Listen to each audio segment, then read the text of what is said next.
What's up, everybody? It's Soren Baker, Amir, Rahimi. and today on The Great Debaters, get into some Slick Rick.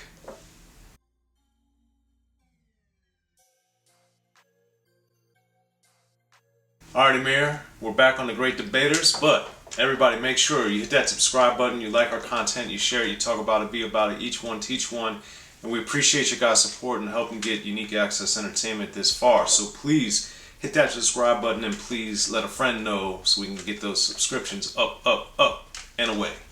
Now today, Amir, Slick Rick, man. Most people talk about the Great Adventures of Slick Rick almost exclusively, but Slick Rick has a lot of other great material, which is why we're here with The Ruler's Back. Second album came out in 1991, Def Jam Recordings. And what were your first thoughts when you were getting into this project? I was first confused as to why it took so long to get out. Mainly because, 88 we had the classic debut by Slick Rick, and then 91 we saw his sophomore release, so I was confused at the time. But then when I first heard this and I popped it in, I'm just going to get into my first pick, which is King. I was definitely also a little confused again because Slick Rick was rapping a lot faster, and he raps a little fast on some of the songs on this album, and King being the first song and the first song that I noticed where he really rapped fast.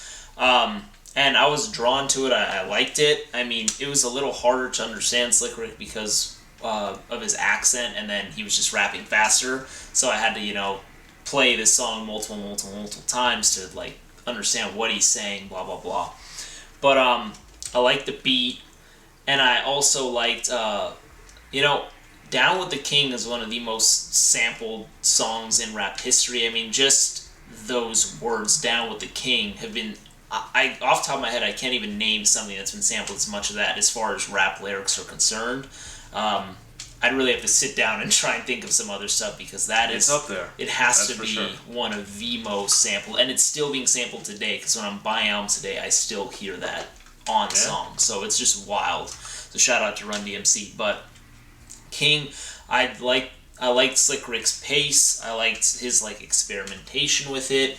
I'm not entirely sure what influenced him to do that, or if he was just trying to just try something new. I'm not sure. But then I also liked his braggadociousness, his just talking about how he's the king, what makes him great, blah, blah, blah, etc. I think Slick Rick is pretty good at that. And then, I just like that track, and I had to set that one off with my number one.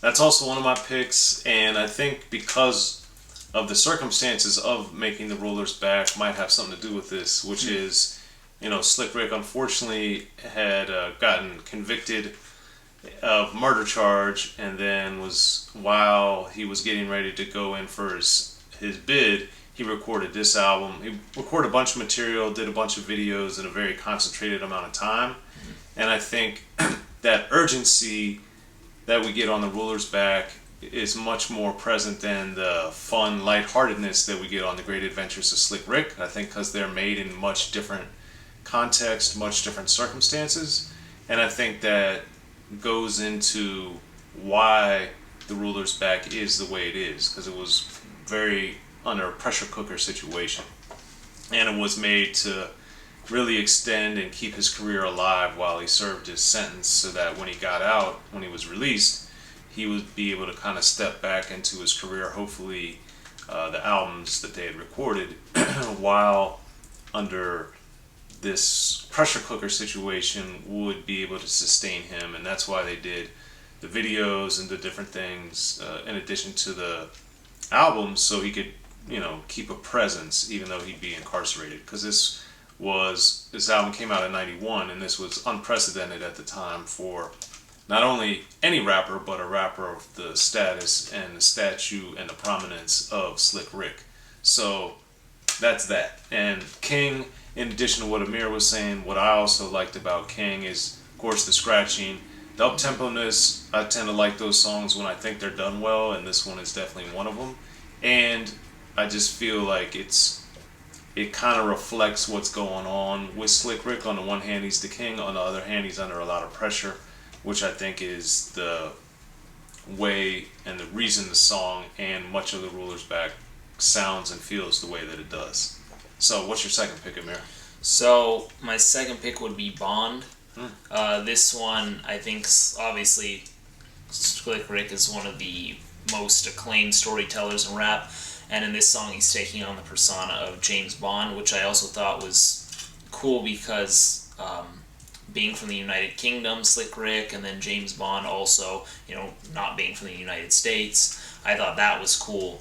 And then, he's taking on like all the cliches and all the facts of James Bond. He's getting the hot chicks, the chicks who's on his, I don't know if he says nuts or jock or whatever he says, but she's basically, wants it. He does the missions. There's blood on the walls from the people who are trying to get at him.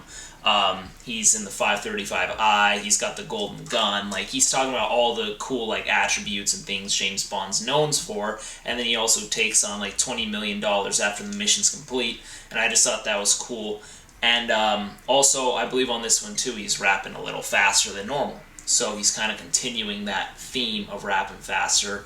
And this one, I don't know, I just like James Bond movies as well, just myself. So the fact that Slick Rick is taking on the persona of James Bond, and also just, I don't really hear people talk about, British movies in hip hop music. So that was also something that kind of drew my attention. So I had to go Bond with my second pick. Man, Bond is one of those that I would also pick as one of the top ones, one of my picks, because of what Amir's saying, and also it just shows you Slick Rick's versatility, because the Great Adventures of Slick Rick, and even before that with Lottie Dottie and the show, we see these different worlds that Slick Rick takes us to, and this was like with Special Ed, with the mission, it kind of got into these action adventure movie type of themes and different things, and I thought that it showed, like with his good friend and my friend Dana Dane would do a Nightmares and Cinderfella, it was taking rap to these different places that were fictional, whereas so much of rap was based in what was at least allegedly supposed to be reality, which is why we get reality rap, we get street rap, we get street reporting, we get hardcore rap, gangster rap, all those types of things. But then we have people like Dana Dane and Slick Rick and Special Ed that are doing something different, which is this fiction world, these action adventure stories, and that just always appeals to me because it shows the creativity of the artist, and it shows that rap doesn't always have to be super hardcore, even though James Bond has, the criminal, the flash, a lot of the same elements, but it's not the street side of things. It's more of the, I guess, prestigious, at least worldwide. Like, oh, this is prestigious because we're doing it, which of course is ridiculous. But that's the thing that I always appreciated about Bond, and showed Rick just stretching and pushing, his creativity in different directions, and unexpected ones, for me at least. Because when I was hearing this back in '91, I was like, wow, that's crazy. I never would have thought a rapper, even though Slick Rick is from England, that he would do something like that. So that was just super cool. So, what's your third pick, Amir? My third pick, let's see. This one actually is going to be Mistakes of a Woman in Love with Other Men, being one of the singles from the album.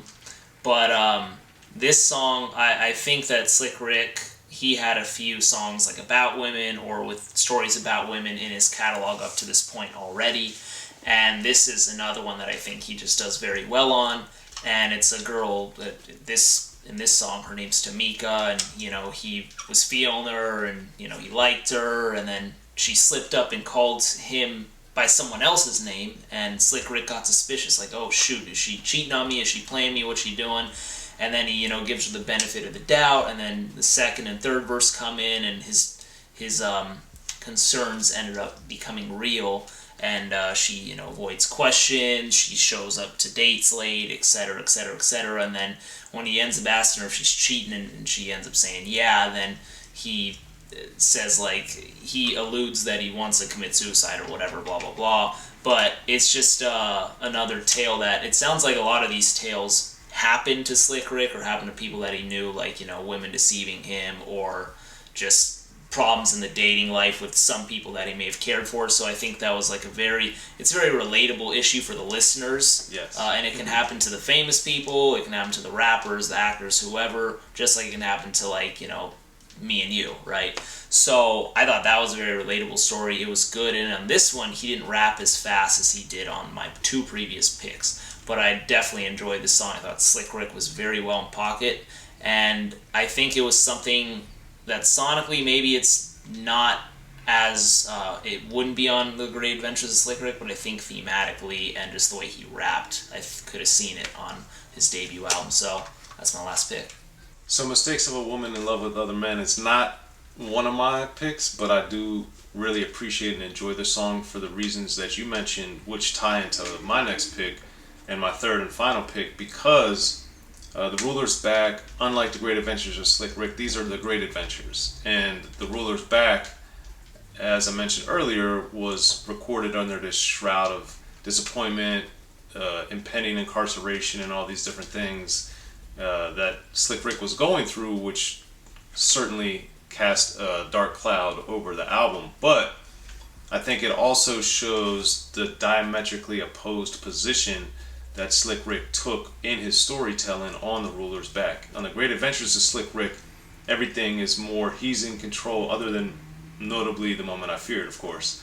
But typically he's the hero, he's the one doing different things, he's in control.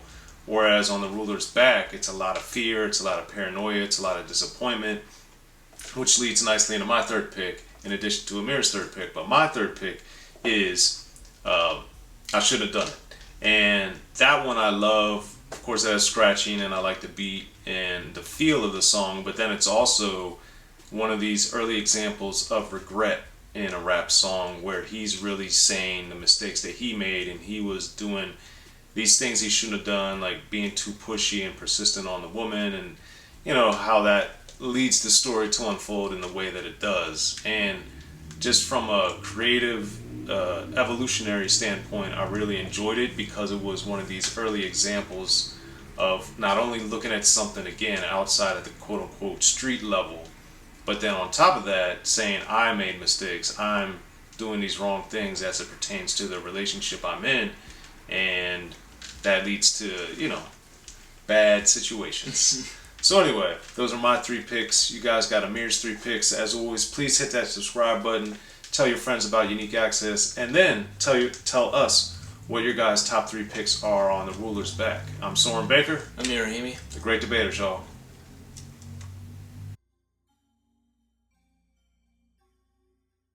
Be sure to check out the History of Gangster Rap by Soren Baker. He's official. History of Gangster Rap features exclusive interviews with Ice-T, Snoop Dogg, MC Ren, the D.O.C, and dozens of others. The History of Gangster Rap, a definitive look at how Los Angeles changed rap forever. In Los Angeles, the streets definitely set the tone of the hip-hop music. At 19, I got a $50,000 car. My whole angle always was, I'll be street, but I will always tell you the horrors that go along with this life. There will be penalties and casualties for just wearing the wrong color in somebody's neighborhood. And once gangster rap made it from the streets to the TV, the genre exploded. With Fab 5 on Yo MTV back with NWA. Yo MTV, it just catapulted us from being local heroes to national gangbang rappers. The History of Gangster Rap discusses it all from 1980 up till today. It's always gonna be shit happening in the streets. You know what I mean? So it's always gonna be something to talk about. The History of Gangster Rap in stores now.